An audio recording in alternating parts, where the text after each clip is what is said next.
ada pertanyaan bisa ditanyakan. Tapi kalau masih bisa ditahan, ya nanti ada moderator yang akan bisa membantu supaya pemaparannya 30 menit tepat. Enggak, nanti saya bikin alasan, ya ada yang nanya kan jadi lama. Oke, baik. Aduh, sayang saya nggak bisa ini ya, nggak bisa share screen. Kayaknya saya masih di disable. Bisa minta tolong? Sudah bisa kan sekarang, Prof? Ya, sekarang kelihatannya sudah bisa. Baik, Prof. Ya, semoga betul adanya. Oke, jadi saya akan coba kembali lagi untuk ya bercerita. Mohon maaf ini selalu harus tampil dulu karena sering suka lupa kalau tidak ditampilkan ya. Jadi saya tadi sudah disampaikan, saya adalah dosen di Fakultas Teknologi Pertanian, Departemen Ilmu dan Teknologi Pangan. Tapi kenapa saya akan bicara banyak tentang glukodrink? Karena memang bidang saya di pangan fungsional dan saya banyak aktif di lab ya pusat unggulan sebetulnya, pusat unggulan biofarmaka yang banyak sekali bekerja dengan kali selain ya seperti yang kita ketahui pangan sekarang tidak hanya sekedar untuk membuat kita kenyang, memenuhi gizi standar ya dan membuat kita bahagia karena nikmat, tapi juga semua sudah paham yang sering dikatakan bahwa pangan itu akan menentukan ya kualitas hidup kita, terutama dari sisi kebugaran tubuh dan kesehatan ya. Jadi itu prinsip awal kenapa saya memformulakan yang satu ini. Jadi saya akan coba ya melaju kembali. Tadi sudah disampaikan, saya akan lebih banyak bicara tentang glucodiaphragm. Ya. Jadi ini mudah-mudahan saya tidak salah tidak salah paparan ya Mbak Desi ya. Sudah betulkah? Karena beberapa kali Sudah, diganti. Prof. Ya, takut salah. Ya, baik. Jadi kelihatannya serem juga judulnya, tapi tidak, teman-teman. Ini hanya sekedar kita share dari apa yang saya tahu, apa yang saya lakukan, dan apa yang saya dapatkan. Tadi sudah disampaikan oleh Mbak Yesi bahwa kita itu sebenarnya sangat berbahagia ya karena kita tinggal di daerah Katulistiwa yang tidak pernah berhenti mendapatkan limpahan sinar matahari, curahan hujan yang cukup, tidak ada cuaca ekstrim, temperaturnya ya. Jadi memang kita merupakan wahana kehidupan semua makhluk hidup ya yang paling ideal. Dan tidak heran kalau kita punya banyak sekali tanaman ya, baik itu tanaman untuk pangan maupun tanaman-tanaman yang berkhasiat sebagai obat. Saya sering sekali mendapatkan tawaran dengan teman-teman saya di Jepang kalau ngeledekin misalnya kalau saya mengeluh, "Aduh di Indonesia," dia bilang gini aja deh, "Kamu kan sedang di Jepang nih ya, kita tukeran aja, kamu tinggal di sini semua orang Indonesia, nanti kami yang dari Jepang pindah aja ke Indonesia," katanya begitu. Jadi begitu menariknya ya sebetulnya, kita saja tidak tahu menghargai. Kemudian yang paling menyedihkan adalah kita tuh sama sekali belum pernah mempergunakan warisan kita yang luar biasa, baik dari sisi sumber daya alam maupun dari kearifan lokal, untuk bisa memperbaiki kualitas hidup kita. Ya. Dan beruntunglah akhir-akhir ini dengan adanya berbagai kata orang musibah, tapi mungkin juga selalu Tuhan memberikan di balik musibah selalu ada yang namanya hikmah di situ ya. Dengan adanya COVID-19 kita mulai banyak memahami betapa memungkinkan buat kita untuk tadi ya, mencari sumber daya alam kita dan kearifan lokal kita untuk membantu kita survive dan sudah dibuktikan ya, sudah dibuktikan, eee, banyak orang juga heran ya, kenapa orang-orang Indonesia walaupun dengan ya banyak masalah selonongan dan selanjutnya ya, mungkin kalau di negara maju katanya penduduknya bisa habis tuh kalau gayanya seperti itu ya. Tapi kita ya masih, alhamdulillah puji Tuhan sekali lagi masih survive lah sampai sekarang, sampai hari ini. Itu mungkin karena kita tanpa sadar sudah mempunyai warisan yang luar biasa ya dari sisi kemampuan kita untuk mempertahankan kebugaran tubuh. Nah, salah satu yang, menjadi sorotan saya pada hari ini adalah, jamu ya. Saya memang lahir di Jawa Tengah, di Semarang, cuman memang dari kecil tidak pernah akrab dengan jamu ya. Walaupun semua orang mengatakan bahwa, jamu ini, merupakan warisan budaya yang sangat luar biasa. Seperti halnya Kampo-Yakult di Jepang, kemudian, TCM ya, tradisional Chinese medicine di China, kemudian ada Ayurveda di India. Kita juga punya suatu sistem yang unik yang sebetulnya sudah dimanfaatkan oleh nenek moyang kita, terutama tidak hanya di Jawa ya. Sebenarnya nama jamu ini mungkin kesannya adalah yang memang ada di Jawa dan Bali, tapi sebetulnya kebiasaan atau kearifan ini sudah ada di semua ya masyarakat lokal ya, ethnic group di Indonesia. Dan, tidak hanya untuk mengobati, itu yang luar biasa ya. Kita rasanya sering sekali minum misalnya, beras kencur atau kunir asam bukan karena kita, merasa sakit ya, tapi kita merasa bahwa kalau kita minum itu akan menjadi lebih bugar misalnya. Ya kita juga merasa kalau minum ini jadi lebih cantik misalnya dengan galian singset ya dan seterusnya. Dan misalnya untuk penyakit orang tua nih kalau udah pegal-pegal gitu ya, minum jamu rematik misalnya, itu bisa jadi lebih sehat. Nah, itu kalau itu untuk mengobati. Tapi intinya kita menggunakan keduanya tidak hanya untuk mengobati tetapi juga menjaga kebugaran. Itu salah satu yang membuat saya sangat tertarik bagaimana memanfaatkan karena buat saya kalau sudah sakit ini memang rada berat ya. Tapi kalau bisa yang mau menjelang sakit atau yang belum sakit janganlah ya. Jadi mungkin salah satu yang bisa berperan pada waktu saya memikir itu adalah, warisan lokal, ya, warisan budaya kita, warisan yang luar biasa. Dan saya akhirnya jatuh cinta pada jamu walaupun terus terang banyak permasalahannya, karena kalau sudah dibilang, "Ah, kamu kayak mbok jamu," itu sakit hati ini ya, padahal sebenarnya sangat berjasa itu. Tapi kesannya apa? Bahwa kita sering ngomong nggak ada buktinya, ya memang betul, kita sering mendapatkan, produk-produk seperti jamu ini kurang bukti ilmiah. Padahal tadi sudah disampaikan, produk-produk seperti jamu ini side effect-nya tuh, boleh dibilang sangat rendah dibandingkan obat, ini ya, obat, dari pendekatan, dunia barat gitu karena, mereka hanya single targeted. Sementara kalau jamu itu kita lebih bersifat komprehensif. Jadi, sudah dipertimbangkan dampaknya ya, jangan sampai nanti, yang kita sering saya salahkan di dalam bahasa Indonesia itu, memecahkan masalah. Artinya masalahnya satu jadi banyak gitu, bukan mencari solusi. Jadi ini harus diatasi, kalau enggak ya orang tidak akan percaya.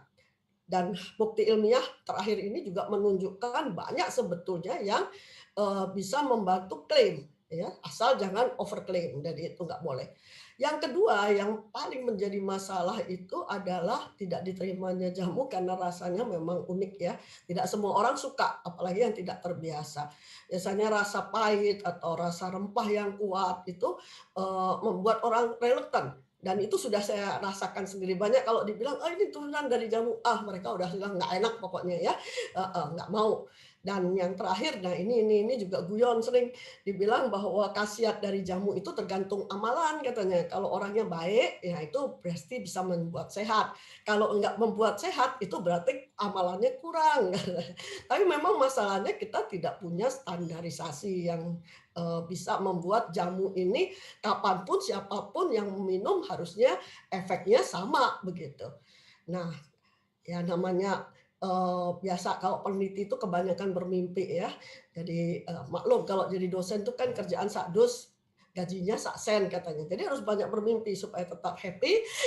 Akhirnya saya, di dalam, masa penelitian yang panjang itu saya hanya bercita-cita sederhana saja, membuat suatu produk berdasiskan jamu yang enak ya, bisa diterima secara, rasa dan aroma, bisa diterima flavornya, mempunyai manfaat yang bisa dibuktikan secara ilmiah, dan mutu yang selalu terkendali. Nah, berdasarkan itulah, kita masuk kepada pemilihan bahan baku dulu. Pastinya kita semua mencari bahan baku yang memang, secara, empiris ya sudah dibuktikan secara, turun-temurun itu tidak mempunyai dampak samping yang terlalu, membahayakan. Dan saya memulainya dengan mencari sesuai dengan tujuan pertama, cita rasa enak, kemudian ilmiah yang harus kita buktikan dia mempunyai kemampuan antioksidan. Karena banyak sekali penyakit-penyakit degeneratif itu masalahnya lebih kepada, antioksidannya. Jadi kalau kita lihat, dia mempunyai antioksidan, itu biasanya banyak bisa membantu, mencegah pathway dari, terjadinya penyakit degeneratif, termasuk yang nanti akan kita pahami itu adalah, masalah yang sekarang menghantui hampir semua orang, diabetes ya, yang terus meroket ini. Dan inilah ketujuh, ya, ketujuh kandidat yang bisa diterima oleh kriteria yang sudah kami buat. Jadi ada kumis kucing, ada jeruk purut, ada jahe gajah, temulawak, ada kayu secang, kemudian juga kita beri beberapa, jeruk yang antioksidan tinggi tapi rasanya juga enak. Jadi, ini adalah gabungan, ya, kemampuan dari masing-masing bahan baku ini. Memang awalnya kita masuk dari kumis kucing dan, banyak yang bertanya kenapa harus kumis kucing, karena memang waktu itu, adalah, hasil dari penelitian ITTO ya, yang mengatakan, senyawa dari, tanaman ini akan sangat bagus ya untuk dikembangkan. Nah, berdasarkan hasil pengujian pertama, kita memang fokus pada antioksidan. Formula yang kita buat itu mempunyai kemampuan antioksidan yang cukup tinggi ya dibandingkan dengan, eee, jamu-jamu yang ada atau minuman-minuman yang, dianggap atau bisa diklaim sebagai antioksidan tinggi, thanks God ya. Dan kemudian yang lebih menarik lagi, ternyata selain rasanya yang enak, hasil penelitian lebih lanjut menunjukkan bahwa formula ini mempunyai kemampuan anti hiperglikemik atau artinya menekan gula darah ya, gula darah. Jadi, menekan kenaikan, kadar gula di dalam darah. Oke, penelitiannya memang tidak semudah itu.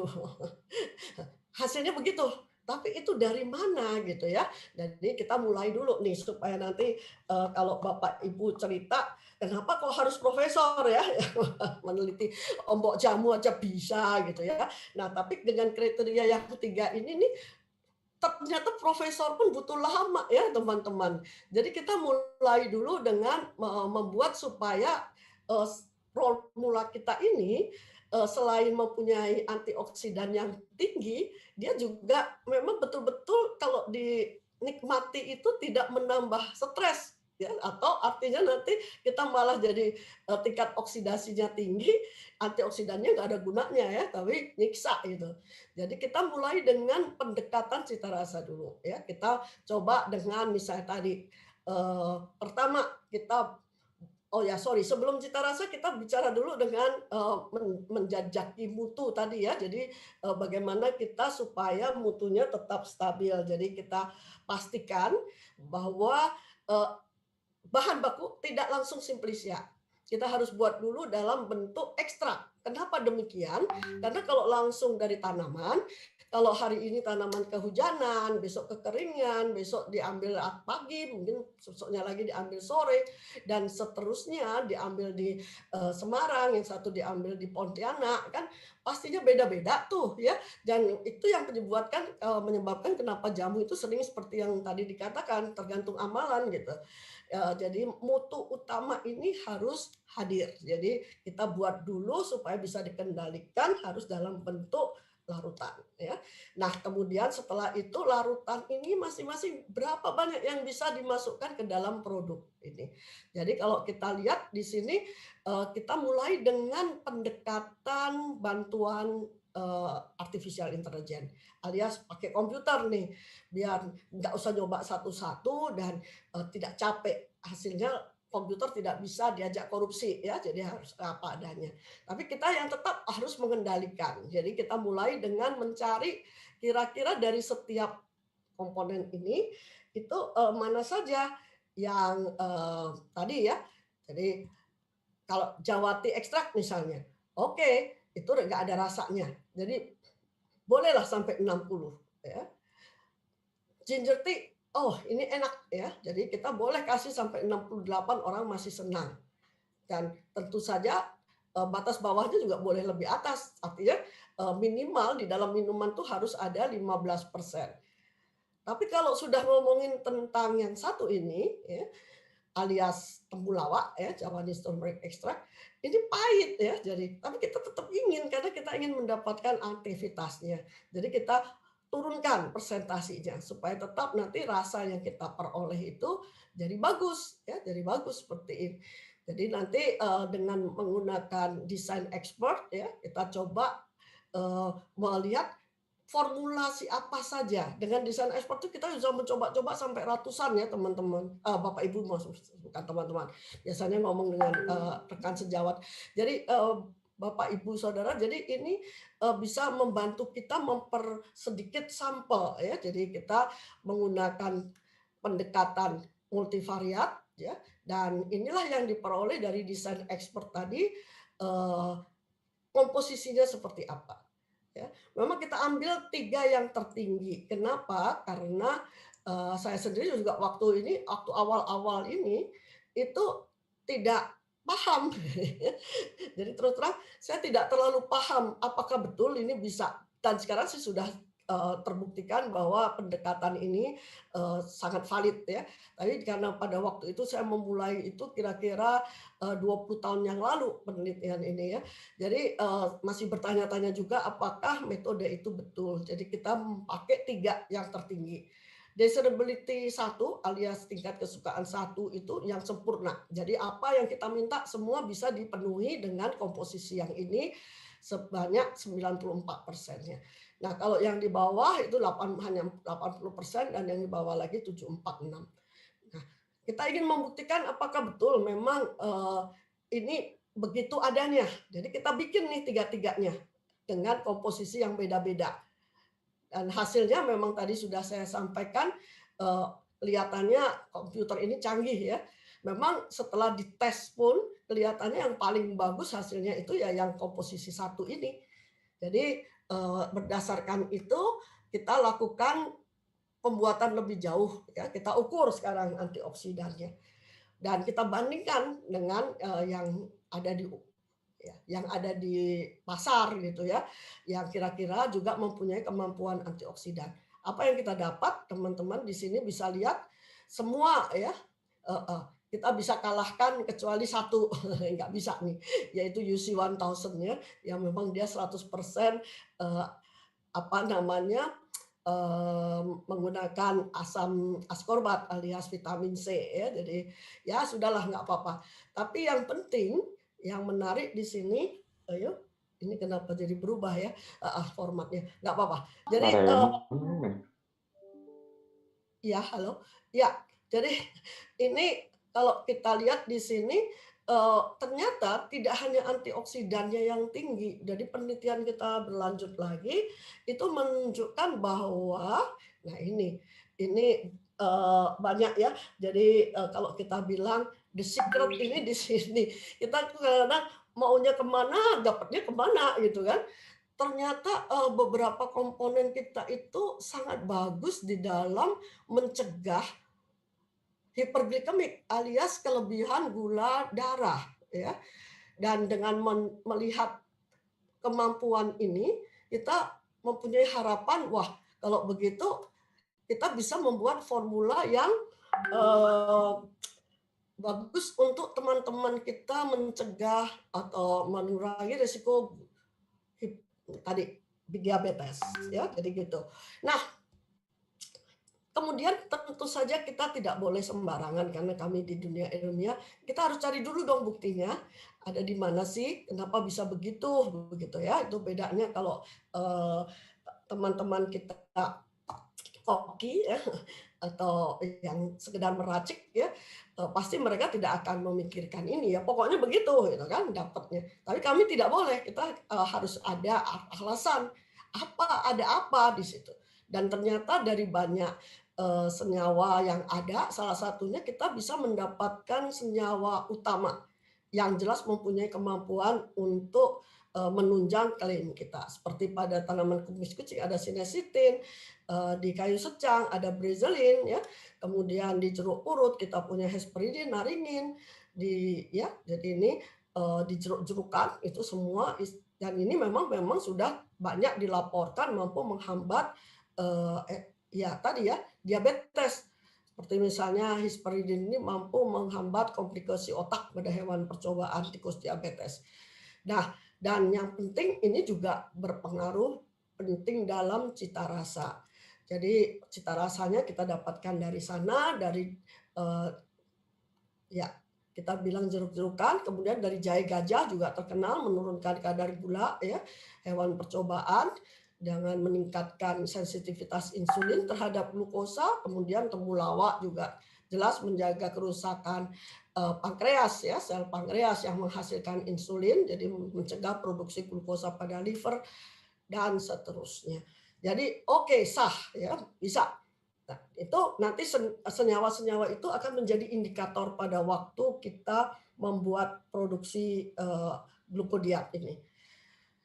Dan penelitiannya terus berlanjut ya teman-teman. Jadi, mulai dari, improving tadi, kalau sudah dapat formula kita kan tidak bisa langsung, dijual ya. Jadi, sebetulnya awalnya waktu antioksidan masih di sini nih, improving shelf life, lever up supaya tetap enak dan itu perlu puluhan tahun. Kami memulai penelitian ini, 2006 teman-teman ya. Jadi berarti sudah hampir 15 tahun ya lebih ya. Jadi, cukup panjang.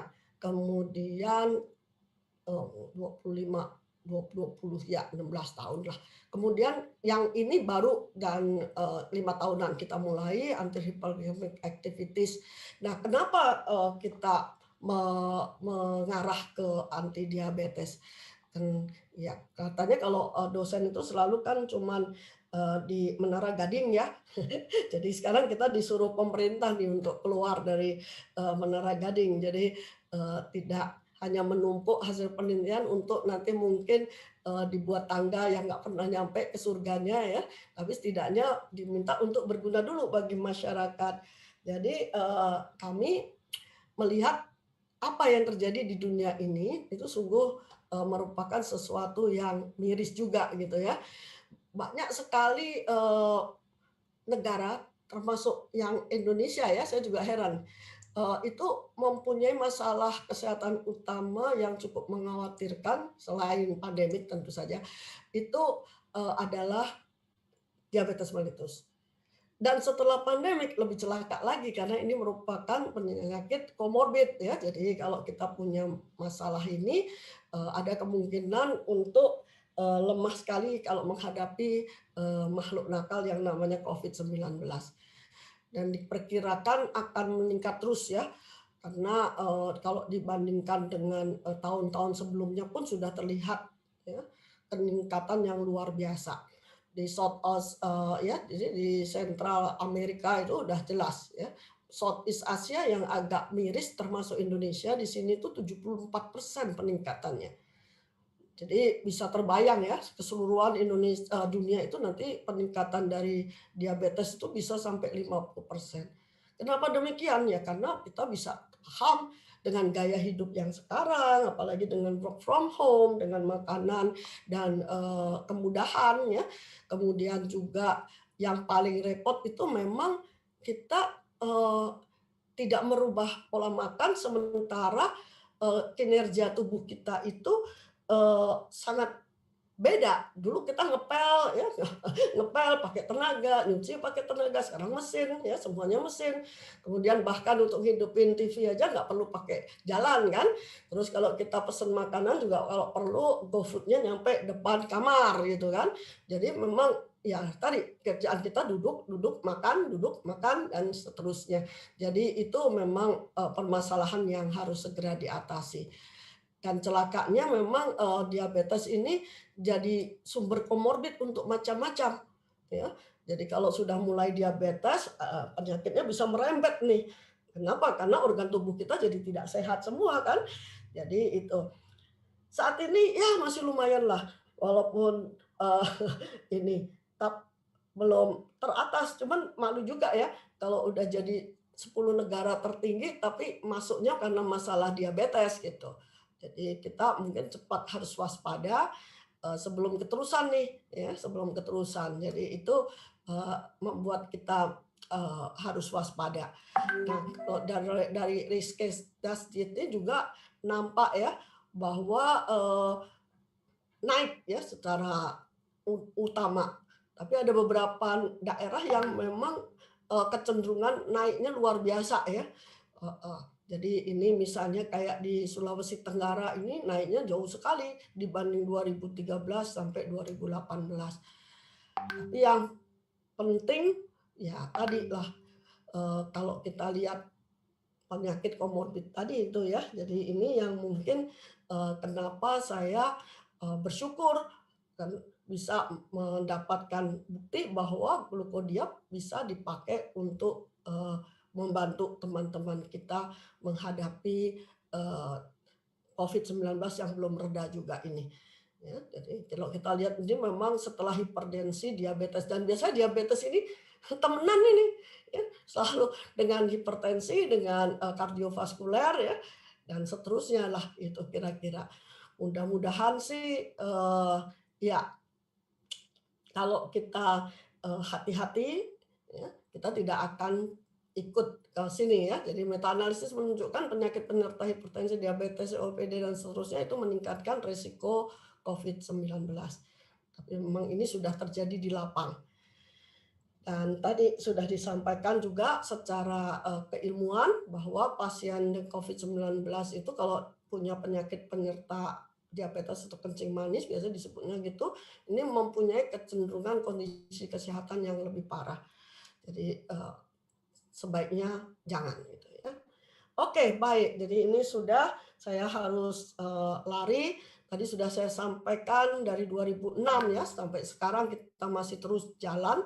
Dan yang terakhir kita, setelah mendapatkan, yang apa namanya, formula yang baik, kita masuk dengan komersial ya. Dan ini saya sangat bersyukur sekali, karena ternyata, mendapatkan partner yang luar biasa, salah satu industri nasional yang sangat peduli dengan, eee, sumber-sumber lokal, sumber-sumber, herbal dan, rempah-rempah yang banyak kita miliki. Dan, ini adalah hasil salah satu, bukti mungkin kalau ada yang pengen tahu gimana sih caranya, ya kita menggunakan tikus ya, kita buat dia diabetes, kemudian kita cek ya kenaikan kadar glukosa darahnya. Dan sangat menarik memang kalau kita lihat di sini, apa yang kita peroleh itu ya di luar dugaan salah satunya tadi. Kalau ini minuman normal ya, heeh. Jadi kalau yang minum itu tanpa ini yang, kontrol ya, yang kuning. Dan kalau yang minum orang normal, minuman normal yang minum orang normal itu seperti minuman normal, jadi tidak akan menurunkan lagi yang namanya gula darah. Ya, jangan-jangan ada yang bilang, "Ya nanti kalau saya normal terus minum ini terus gula darah saya turun." Enggak ya.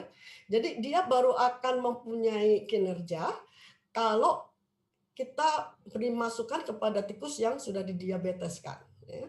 Jadi kalau ini tikus yang sudah diabetes, ya, dikasih, minuman, ya, dia akan turun, ya, akan turun. Walaupun tidak 100%, tapi jelas ini akan membantu untuk mengendalikan, ya. Dan seperti halnya kalau kita menggunakan insulin. Selama ini kalau untuk diabetes, biasanya membandingkan adalah dengan insulin.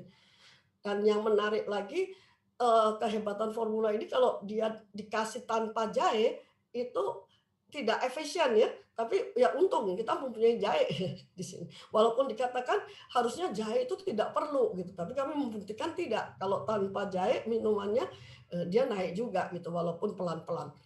Oke, dan ini adalah hasil dari histologis pankreasnya, kita bedah ya, sebenarnya saya sadis ya, takut sih sebetulnya. Ya tapi apa boleh buat, memang demikian adanya, kita harus turunkan ya.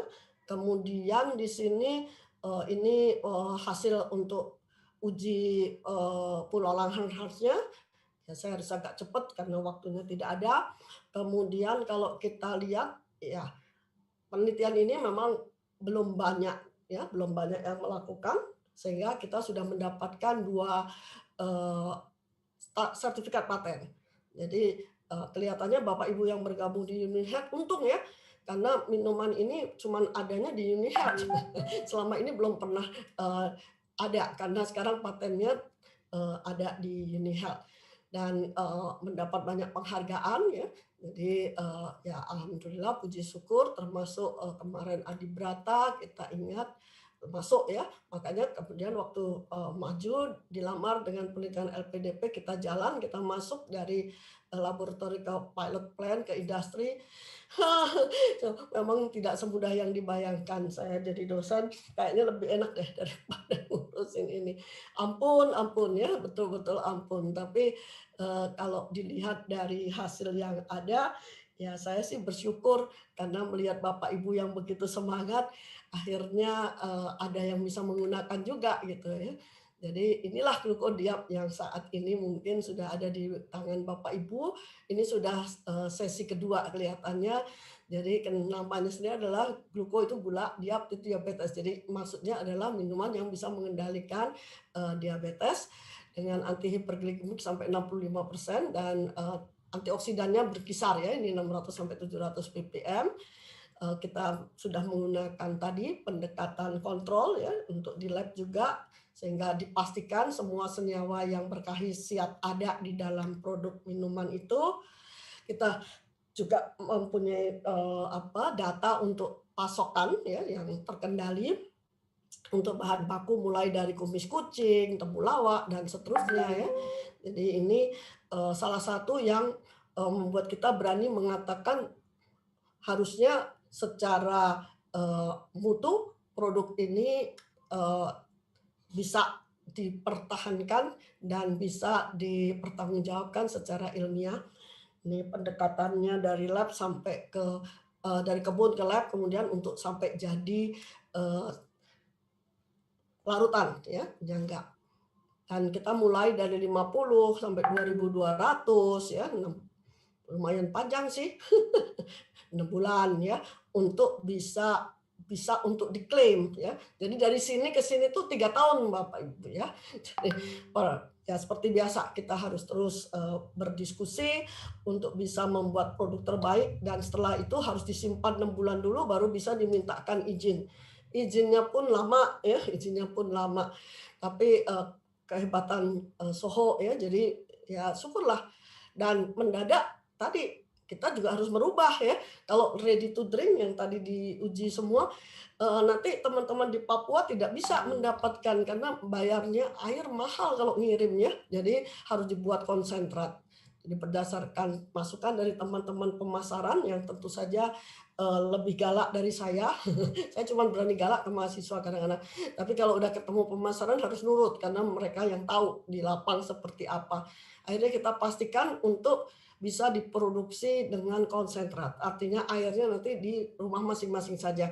Cuman jangan lupa ya teman-teman dari waktu mengecerkan ya jangan, ya boleh sih, diatur-atur, cuman kalau terlalu encer juga salah gitu ya.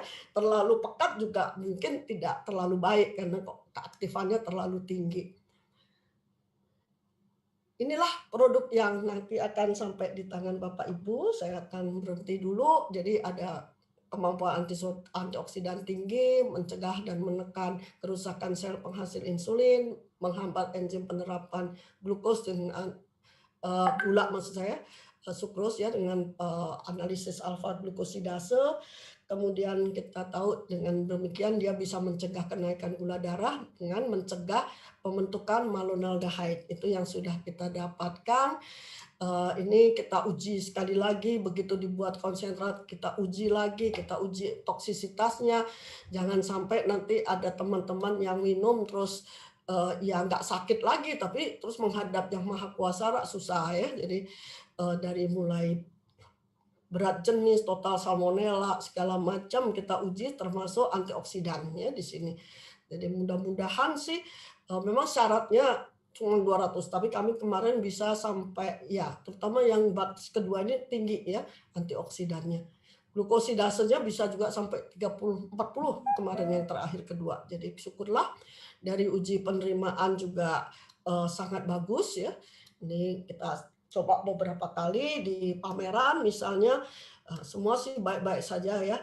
Walaupun awalnya bisa terbayang nih, bingungnya si ibu, aduh ini ya, tapi yang paling senang saya bisa memaksa ibu kita, Profesor Mari, ini beliau adalah presiden waktu itu masih UFOS ya. Beliau pernah sekali saya ajak minum jamu dan sampai saat itu dia tidak mau lagi. Dia bilang enggak saya enggak akan minum lagi. Saya bilang kamu cobain deh, ini beda ya, cobain ini kayak soft drink saya bilang gitu. Enggak, pasti kamu bohong.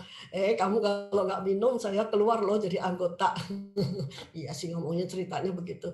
Tapi nih ya lihat wajahnya, aduh serius banget. Begitu udah minum terus dia ketawa, terus dia bilang boleh minta lagi. Ya itu cerita yang bagus. Makasih kepada teman-teman di IPB yang sudah terus membantu, bahkan ini juga salah produk yang sangat digemari oleh teman kita dari LPPM ya. Setiap kali dan Pak Menteri juga senang. Dikasih sudah bisa dilihat registrasi di sini. Kami sudah mendapatkan sertifikat, maksudnya Soho sudah mendapatkan sertifikat halal dan nampaknya secara daya saing is okay. Dan untuk yang konsentrat kita sudah punya paten bersama antara Soho dengan IPB. Jadi mudah-mudahan itu yang bisa kami bawakan. Semoga kerja keras dari Pak Rafael dan teman-teman, Mas Doni serta tim ya. Dan harus kali ini diteruskan generasi muda, ada Mbak Yesi, Mas Raymond, terus bisa membawa ini untuk ke Bapak Ibu. Baru kali ini ya saya lihat ada produk penelitian yang dikomersialisasikan yang dihadiri oleh segitu banyak orang penting. Saya sampai ketawa sendiri mulai dari Pak Menteri sampai Ketua LPBP ya sampai dari pihak Sohonya sendiri bahkan Bu Penny, Prof. Arif Satria ya. Yang jelas ya produk ini hanya satu di dunia. Tadi sudah saya sampaikan eksklusif untuk IndiHealth Soho. Good luck, kita masih terus jalan untuk yang nano, penelitian masih terus maju terus. Semoga ya nanti kita bisa masuk ke produk yang satu ini setelah semuanya beres dan bahkan hasil penelitian terakhir sudah bisa diterima dunia ilmiah karena sudah bisa masuk akan diterbitkan di jurnal Q1 ya di Hayati. Kemudian ya hasil pengukuran untuk aktivitas batch 2 luar biasa ya. Cukup bagus, sangat bagus. Dan ini yang saya dapatkan sendiri dari teman saya berantem nih. Bolak-balik dia bilang, enggak saya enggak mau katanya. Sampai akhirnya saya kirimin karena saya dapat dari UniHealth 2, saya kasih 1, kamu cobain deh. Kalau nggak enak, saya boleh kamu marahi lagi ya. Tapi ternyata setelah diminum, katanya enak, seger dan terima kasih sudah mau mendengarkan sedikit rahasia bahwa di balik satu botol yang kelihatannya gelap gulita ini penuh dengan cerita memang gelap gulita, tidak mudah untuk mengembangkan. Banyak sekali tantangan. Kalau tadi Sita cerita semua yang bahagianya berdarah-darah. Oke? Jam kerja kelas. Baik, ini para kontributornya ya. Puluhan mahasiswa, puluhan dosen yang terlibat, puluhan peneliti dan teman-teman di lab. Kelihatannya kita sudah siap untuk membawa ini ke dunia. Ya. Jadi ini mahasiswa saya di Polandia, mereka sangat berharap mencoba glukodia katanya. Saya kembalikan dulu ke Mbak Yesi, mohon maaf kalau ada kata-kata yang salah, tapi saya belum tutup karena kita masih ada di tanya jawab. Silakan. Baik, terima kasih Prof. Hani untuk pemaparannya. Wah, luar biasa ini perjalanan yang sangat panjang dan sekarang kita sudah